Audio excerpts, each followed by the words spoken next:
Economics का topic land is fixed, topic number 1, and topic number 2, is there a way one can grow more from land, will be discussed.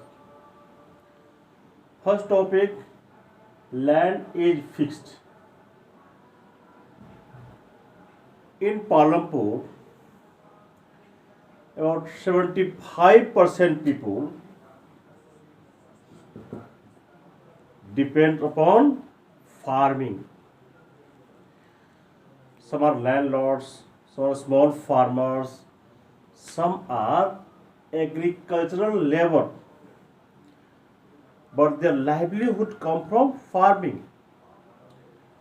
चाहे वह agriculture में काम करने वाले worker हो, छोटे फार्मर हो, बड़े फार्मर हो, ऐसे 75% पीपुल जो पालमपुर गांव में रहते हैं फार्मिंग पर डिपेंड है.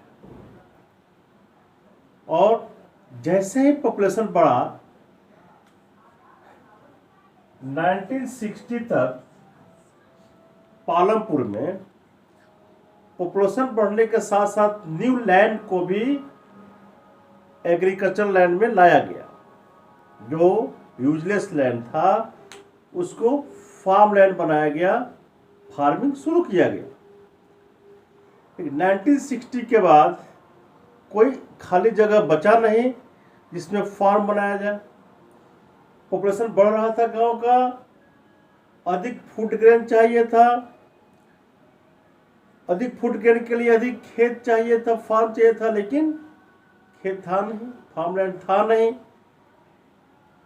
क्योंकि फिक्स्ड है, लैंड फिक्स्ड है, उससे अधिक एरिया था नहीं. एरिया जमीन तो नहीं बढ़ता है, पॉपुलेशन बढ़ता है, जमीन तो नहीं बढ़ता है, इसलिए समस्या आया. अब प्रोडक्शन के बढ़ाने के लिए पालमपुर के लोग और अदर कई टेक्निक का यूज किए. एक साल में एक से अधिक क्रॉप्स उगाने लगे. खरीफ क्रॉप उगाने लगे. खरीफ क्रॉप वह क्रॉप बोलता है that is grown between June to November. जून से नवंबर तक के बीच में फसल को हम लोग खरीफ क्रॉप्स कहते हैं. इसमें आता है राइस, कहीं कहीं मेज आता है, ज्वार, बाजरा. These all are called kharif crops. Kharif crops उगाने लगे. विंटर सीजन में रबी क्रॉप्स उगाए जाने लगे. कुछ सब्जी पोटैटो वगैरह भी लोग उगाने लगा. इरिगेशन फैसिलिटी लोग डेवलप किया. वहाँ और अधिकतर विलेज में, अधिकतर जो है सो फार्म में इरिगेशन फैसिलिटी था, क्योंकि इलेक्ट्रिसिटी आ गया था. और इलेक्ट्रिसिटी आने के चलते, इलेक्ट्रिसिटी आने से ट्यूबवेल से जमीन से उगाया जाता था, जमीन से पानी निकालकर इरिगेशन किया जाता था. तो इरिगेशन फैसिलिटी भी था. डिफरेंट टाइप का क्रॉप्स उगाना शुरू कर दिया गया. चावल, राइस हो, व्हीट हो, शुगर केन हो. शुगर केन को ये लोग बगल का गांव था शाहपुर, वहां लाकर बेचते थे. टाउन में जाकर, टाउन शाहपुर जो था वहाँ पर शुगर केन लोग बेचता था. छोटे फार्मर जो अपने जरूरत के अनुसार उगाते थे. बड़े फार्मर जरूरत के अनुसार, एक्सपेंडिचर के अनुसार कॉर्न को रखते थे, बाकी को, सरप्लस को, एक्स्ट्रा को ले जाकर मार्केट में बेच देते थे.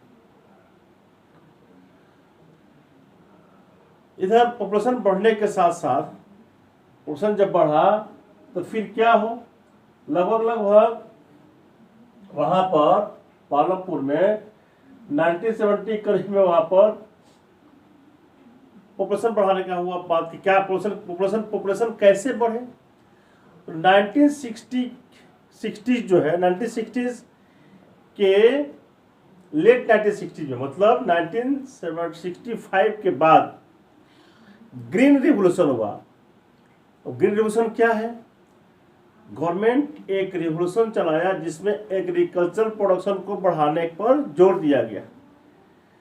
इरिगेशन फैसिलिटी, कैसे इरिगेशन फैले, कैसे फर्टिलाइजर का यूज हो, इंसेक्टिसाइड का यूज हो, पेस्टिसाइड का यूज हो, HYP सीड्स का यूज हो और प्रोडक्शन बढ़े। तो शुरू कब हुआ? लेट 1960s में। लेट 1960s में ग्रीन रेवोल्यूशन स्टार्ट हुआ और उसमें सबसे इंपॉर्टेंट किस चीज़ का रोल रहा? इरिगेशन फैसिलिटी बढ़ा दिया गया। HYP सीड्स जो है हाई यील्डिंग वैरायटी सीड्स के प्रोडक्शन अधिक होता है, उसका यूज किया गया खेत, तो उससे प्रोडक्शन बढ़ा। इंसेक्टिसाइड पेस्टिसाइड का यूज पहले नहीं होता था, अब अधिक से अधिक इंसेक्टिसाइड पेस्टिसाइड, क्योंकि इंसेक्ट जो वगैरह जो है और पेस्ट से रैट वगैरह फसल को बर्बाद कर देते हैं, नष्ट कर देते हैं। इंसेक्टिसाइड पेस्टिसाइड से फसल का नष्ट होना भी बंद हो गया। इंसेक्टिसाइड पेस्टिसाइड का यूज करना, HYP सीड का यूज होना, इरिगेशन के से प्रोडक्शन बढ़ा और कई गुना बढ़ गया। आप समझ सकते हैं कि वहाँ पर 1960s के पहले प्रोडक्शन 1300 kg पर हेक्टेयर था और अब बढ़कर कितना हो गया? 3200 kg पर हेक्टेयर हो गया, प्रोडक्शन बढ़ गया। वहाँ स्टार्टिंग में जो पहले पालमपुर में 200 हेक्टेयर जमीन पर जो इरिगेशन होता था, वहाँ 200 हेक्टेयर जमीन लैंड वाज अंडर इरिगेशन, मतलब वहाँ सिंचाई होता था, वाटरिंग होता था, वाटरिंग फैसिलिटी था। और इस 200 में पहले 1300 kg होता था प्रोडक्शन पर हेक्टेयर के हिसाब से 13 kg, अब बढ़कर कितना हो गया? 3200। इस तरह प्रोडक्शन कई फोल्ड बढ़ा और प्रोडक्शन बढ़ने के बाद इंडिया अब फूड के प्रोडक्शन में डिपेंडेंट हो गया, इंडिपेंडेंट हो गया। पहले इंडिया में फूड मटेरियल कम होता था, उसको इंपोर्ट करना पड़ता था अमेरिका वगैरह से। अब इंडिया फूड के प्रोडक्शन में सेल्फ डिपेंडेंट हो गया, अब इंपोर्ट करने की कोई ज़रूरत नहीं रहा। इस तरह ग्रीन रेवोल्यूशन बहुत हेल्प किया।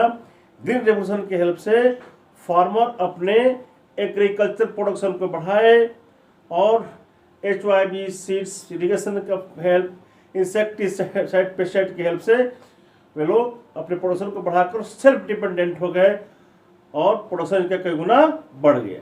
अब प्रोडक्शन जो बढ़ रहा था उसके लिए अब परेशान होने की जरूरत नहीं था, क्योंकि प्रोडक्शन भी बढ़ गया।